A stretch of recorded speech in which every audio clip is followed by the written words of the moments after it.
आज इस कथा के माध्यम से भगवान श्री कृष्ण की एक और कहानी आपके साथ प्रस्तुत कर रहे हैं। दोस्तों, अगर भक्त का प्रेम सच्चा हो तो भगवान खुद नंगे पांव दौड़कर चले आते हैं। अगर बात भगवान श्री कृष्ण की हो तो फिर कहना ही क्या। अपने भक्तों के लिए ना जाने कितनी ही लीलाएं कर चुके हैं और ना जाने कितने ही रूप बदल चुके हैं, जिनका प्रमाण हमारे धार्मिक ग्रंथों में मिलता है। ऐसी ही एक रोचक कथा हम आपको सुनाने जा रहे हैं। इससे पहले आपसे निवेदन करते हैं कि अभी तक आपने हमारे YouTube चैनल को सब्सक्राइब नहीं किया है तो सब्सक्राइब जरूर कर लें। तो आइए जानते हैं इस कथा के बारे में विस्तार से।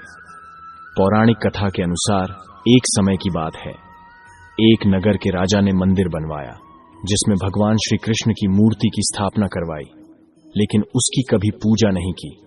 पूजा करने के लिए मंदिर में एक पुजारी को रखा गया। पुजारी नियमित भगवान श्री कृष्ण को नहलाता और बड़ी ही श्रद्धा भाव से उनकी पूजा अर्चना करता था।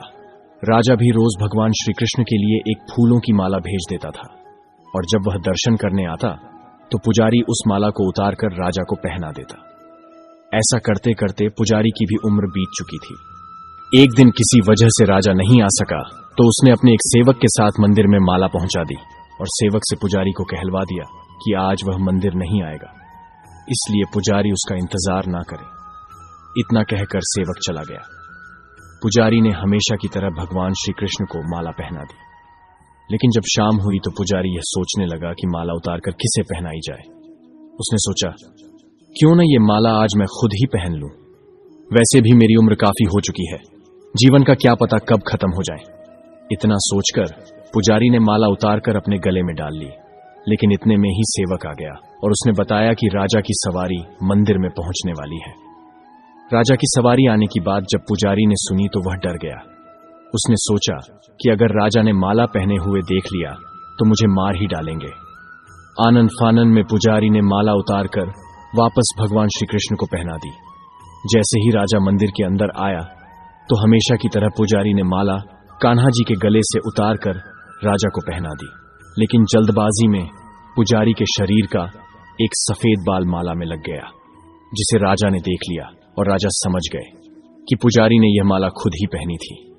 क्योंकि पुजारी के सफेद बाल हैं, राजा क्रोधित हो उठे और उन्होंने गुस्से में पुजारी से पूछा कि माला पर सफेद बाल कहां से आया। तब राजा की बात सुनकर पुजारी डर गया और बोल पड़ा, ये बाल तो कान्हा जी का है। अब राजा और क्रोधित हो गया, क्योंकि कान्हा तो भगवान है और उनके बाल सफेद कैसे हो सकते हैं। इसीलिए राजा ने फरमान सुना डाला कि कल श्रृंगार के समय मैं खुद यहां पर आऊंगा और देखूंगा कि भगवान श्री कृष्ण के बाल सफेद हैं या पुजारी झूठ बोल रहा है। राजा ने बोला कि अगर पुजारी झूठ बोल रहा होगा तो उसे कल फांसी दे दी जाएगी। राजा का फरमान सुनकर पुजारी का बुरा हाल हो गया। उसने सोचा, अब क्या करे और कहां जाए, अब तो उसका मरना तय है। तब रोते रोते वह भगवान की शरण में पहुंचा और उनसे कहा कि हे केशव, मुझसे झूठ बोलने का अपराध तो हुआ है, लेकिन हो सके तो मुझे क्षमा कर दें और राजा से मेरी रक्षा करना। पुजारी ने कहा कि हे माधव, आपकी सेवा करते करते मैं वृद्ध हो चुका हूं, अब आप मुझे माफ कर दीजिए, ऐसी गलती दोबारा नहीं होगी। यही कहते कहते पुजारी की न जाने कब आंख लग गई और उसकी आंख खुली तब सुबह हो चुकी थी। उधर सुबह होते ही राजा भी आ गया और कहने लगा, आज कान्हा जी का श्रृंगार वह खुद करेगा। ऐसा कहकर जैसे ही राजा ने कान्हा जी का मुकुट उतारा तो देखा कि भगवान श्री कृष्ण के तो सारे बाल सफेद ही हैं, लेकिन राजा को यकीन नहीं हुआ। उसे लगा कि फांसी के डर से पुजारी ने बालों का रंग सफेद कर दिया होगा। राजा ने सोचा कि क्यों न कान्हा जी का एक बाल तोड़कर देखा जाए। इसके बाद राजा ने कान्हा जी का एक बाल तोड़ लिया, लेकिन जैसे ही बाल टूटा कान्हा जी के सिर से खून की धारा बहने लगी। यह देखकर राजा भगवान के चरणों में गिरकर माफी मांगने लगा।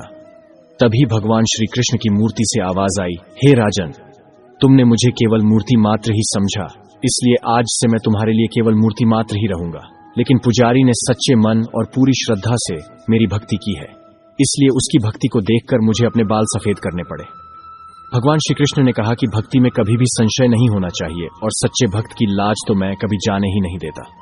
तो दोस्तों, आपको यह कहानी कैसी लगी और आपको इस कहानी से क्या सीखने को मिला, हमें कमेंट बॉक्स में कमेंट करके जरूर बताइए। इसके साथ ही आपसे निवेदन करते हैं कि आपने हमारे YouTube चैनल को सब्सक्राइब नहीं किया है तो सब्सक्राइब जरूर कर लेवे। मिलते हैं एक और नए वीडियो में, तब तक के लिए धन्यवाद।